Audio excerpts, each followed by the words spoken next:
Yeah, I know what you're thinking. You can get a job in the Middle East simply by trying or by magic, through others, or by fluke. Remember that competition is everywhere. Some here, some there, but bam! Loy Macedo is the best.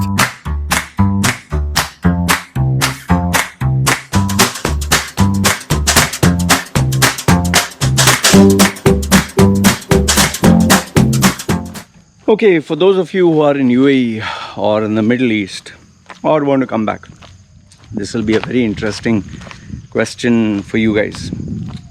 This many of you have taken loans.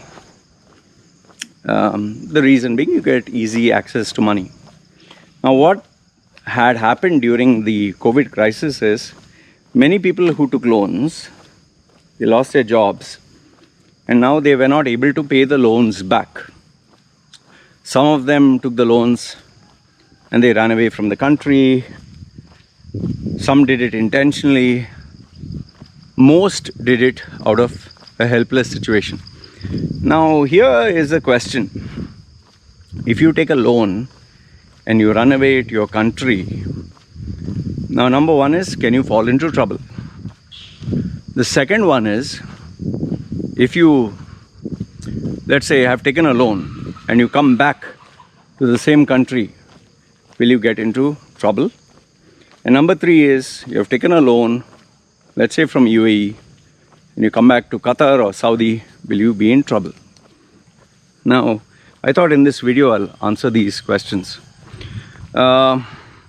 Lately, because of the number of jobs that have sprung up, most of the people who lost their jobs want to get back into the workforce, and they are getting opportunities abroad in the Gulf. But now what has happened is many of them have taken bank loans, credit cards, auto loans, whatever loans. And now they are wondering, if I come back, will I be put in jail? Will I get into trouble with the law? Can I renegotiate the amount? Quite a number of questions. Now, in this video, I just thought I'll answer what I know. Now, remember, this is not legal advice. I actually spoke to people in the banks. I actually spoke to lawyers. And after speaking to them, this is what they told me. Now, first things first. Every individual case will be considered differently. Okay? It's not like what I tell you here is applicable to each and every person. The reason being is there are different nationalities, there are different amounts, there's different duration, there's different repayment history, there are quite a number of factors that come into play. Now, here's the thing that unifies almost everything. Before, there used to be a law which used to state that if you take money and run away, it's a criminal offense. Okay? Those days, if anyone would take a bank loan or credit card and anything of that sort, you would 100%, you'd be 100% jailed. Okay? However, ever since the economy opened up and they tried to relax the rules a little bit, and then when COVID hit, the number of people who defaulted were far too many. It went to the point where it seems the thing was so overfull, the government couldn't handle it. Okay? This is actually from a lawyer who deals with all these cases. He said there were so many people. There were so many people, they couldn't handle it. And then finally the government said that, listen, when we put them in jail, we have to feed them, take care of them, maintain them. This is not our business. Why the hell did you give the loan in the first place? So obviously they couldn't keep, putting more people.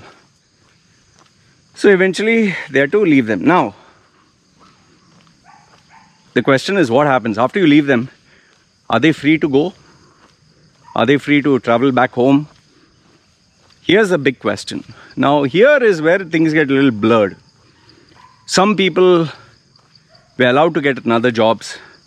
Some people were actually, they had a civil case put on them. And if you have any case, whatever the case, you can't get out of the country.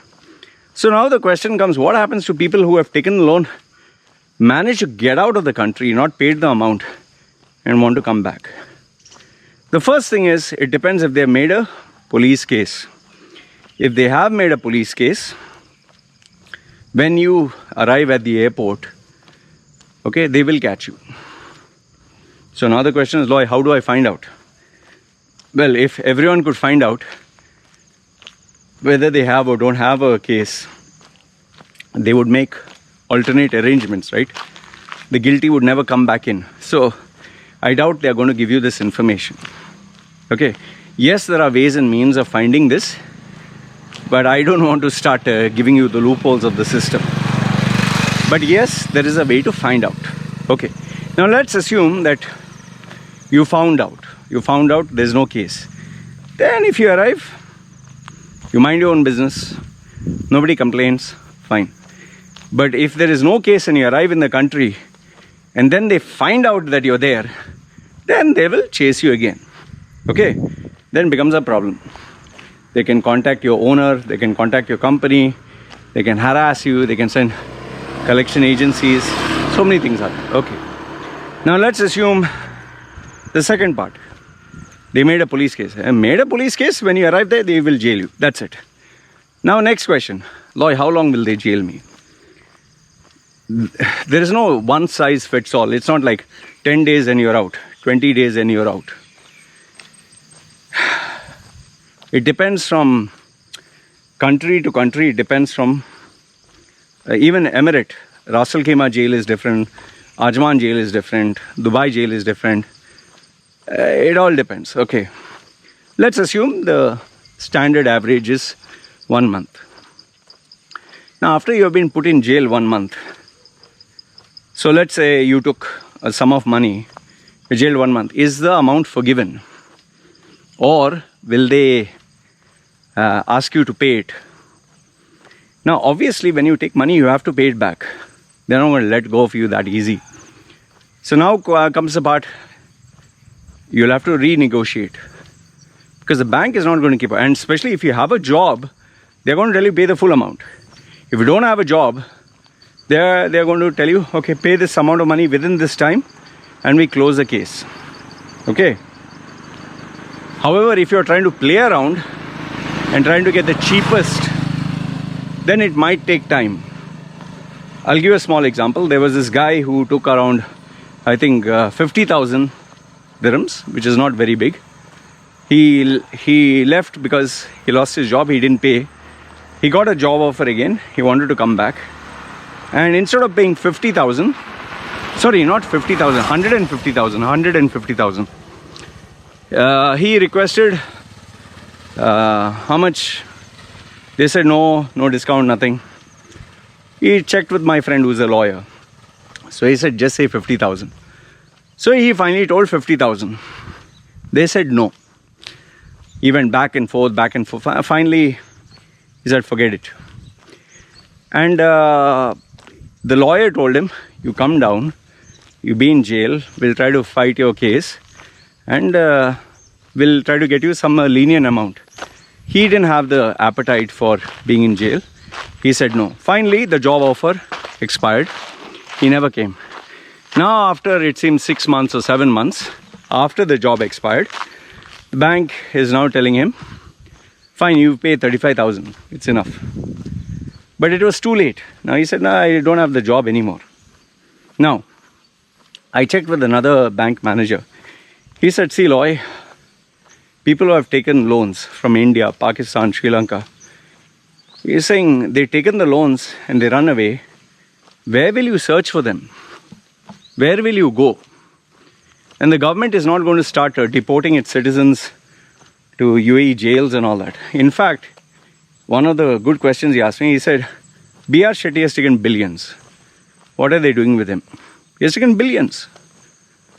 Now, one way of looking at it is they have frozen his assets. They have everything that they need. That can be an answer. But then the question, why they are not getting him extradited to the country? In fact, if you look at it, there are so many Indian citizens in UK who have taken money and run away. There are so many people around the world who have done it. So this bank manager told me that it's not possible. In fact, he told me, show me, my challenge to you, show me one person who has been, India has sent them back or Pakistan has sent them back here. This guy owes you money, take him. Which also made sense. So obviously my next question to them was, fuck, in that case, if you have 1 billion Indians, forget 1% of them. Let's assume 100,000 Indians. They come running all the way to UAE. They all take bank loans. They all can run away. So what is preventing them from doing this? He said that is where this bank manager told me the banks are always evolving. They study the trends, they study the pattern, they study what are the mistakes that they made, because they can't keep giving money for free and not holding people accountable. He's saying that is why today, on the day and age of social media, it's becoming very hard. That is why when now you take a loan, they take your fingerprints, they take your passport address, the social media platform, everything that they take. In fact, one of my friends who is in Saudi, he said, no, I took a very small amount on my credit card. I'm working in Saudi. And I didn't pay the small amount. And he's saying, when I came back for a new job, this collections department, they literally hunted me down and found out where I was. And they made a big ruckus in my company. It nearly ruined my reputation. He's saying for a very small amount. So, and then the final question, Loy, if you take above 50,000 or above 100,000 or above 200,000, only then they'll make a case. Below that, they'll not make a case. Okay. I even asked them this question. Now, here's the answer. Yes, the larger the amount, they can file multiple charges. If you've taken 5,000 or 10,000, they're not going to hire a lawyer, because hiring a lawyer will be much more than what you have to pay them back. So it now finally comes down to how important is your reputation? How important is your credibility? What will happen if your employer or the HR department gets a letter from one of the banks or one of the places saying that this person is, fugitive or defaulter and unethical, and he has taken money and not returned it? I mean, will a company ignore this? If it's a multinational company, they obviously wouldn't want to spoil their name. If it's a local company who doesn't give a damn, he'll not give a damn about it. So it all comes down to you. How important is your reputation? Now, last if not the least comes, okay, lawyer, I've taken a loan in UAE. What if I go to Qatar? What if I go to Turkey? What if I go to Europe? Okay. Now, obviously, I don't think there is a law that states, officially at least, that if you have taken a loan from UAE and you ran away to, let's say, Europe, they can get you sent back. There's no such law. But now the question is, have there been any case where they have done that? And the shocking reality is yes. You can Google search in the papers. There are cases where this has happened. Now, is it, it's just 1 or 2 or 3 very rare cases? Or is it like it happens so frequently but nobody talks about it? That is anyone's guess. Okay. So, the question is, do you want to take the risk? Okay? Do you want to take the risk? Are you gutsy enough to take it? Let's say, for example, you took a loan from UAE, Dubai, and you came down to Turkey. And you don't have anything mentioned on social media. Nobody knows you're there, you're working. As long as you keep quiet and nobody knows, and fine. If, big if, somebody comes to know, or someone clicks your photo and mentions it somewhere, and this is informed to somebody, and they are Google searching for you and they find out, then what do you do? Or you're traveling. Obviously, you have to give your name and your passport number. What if, there's an agreement between airlines or something like that? Now, I know this sounds too far-fetched, but given that there have been people whom the Interpol has caught and sent back, the possibilities are endless. Okay. So now, in a nutshell, what do I suggest? First things first, you have taken money, you need to pay it back. There's no excuse for that. Now, if you can't pay the full amount, at least call up the bank, renegotiate for a digestible amount, a small amount, close the case. Don't have a bloody open case. And last but not the least, if you really don't want to pay, let's assume, which I am totally against, you don't want to pay at all, no matter what, then avoid traveling, avoid going anywhere. Or if you're traveling, travel to a place where nobody will deport you back. Let's say, for example, China. Go to China. China and, is far off from UAE. Go to United States. Go to, I don't know, UAE's enemy. Go somewhere else, some other country. But all in all, I think it all comes down to your risk appetite. How important is your reputation? And are you willing to pay the price? For me, before I left UAE, even a bank account, I closed my credit card, I paid extra in the credit card. That's what I did. Even though there was 0.05, I paid $10, I think 10, 20 dirhams extra. I said 50 dirhams, just keep it there. Because if any charges, they can deduct it, make it zero. And the second thing which I did is I took a written statement from the bank. I don't owe them any liability. And I took a written police certificate that I have a good conduct and I don't owe anyone anything. I actually took those papers before I left. And that is why today I'm staying risk-free and headache-free. If you are worried about it, means you have done something wrong. See, the solution I gave you. One is pay the money. Now, if you can't afford to pay the full amount, speak to the bank and renegotiate a smaller amount. Okay? And I'm pretty sure they'll work out something or another. And last but not the least, if you have taken an amount of money and you're going back to a multinational company, just keep in mind that a multinational company doesn't want its reputation going to the dogs. They don't want people on social media talking, oh, this guy took money from this airline, from this bank, he works in this airline. It'll harm your career, man. Is it worth it? You need to ask yourself, is it worth it? And if in case you're in your 60s and all that, you can't work and all that, and you've taken the money and you know that, fuck, I can never, then stay away from social media, be invisible. Let nobody know where you are, who you are, and live peacefully. But at the end, the bottom line which I want to tell you is, please don't think you are smarter than the system. Don't try to cheat the system. Especially don't use this video to go to the Middle East, take money and then run away.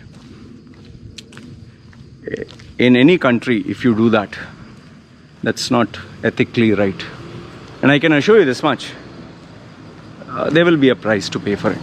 Big or small, I don't know, but there is a price to pay for it. So this is what I wanted to share with you guys. Let me know your thoughts in the comments below. Do you think I'm right? Do you think I'm wrong?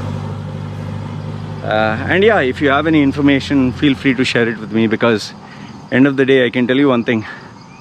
Where money is concerned, there's no such thing as free money. Okay? So let me know your thoughts in the comments below. Let me sign off. You guys take care. Ciao.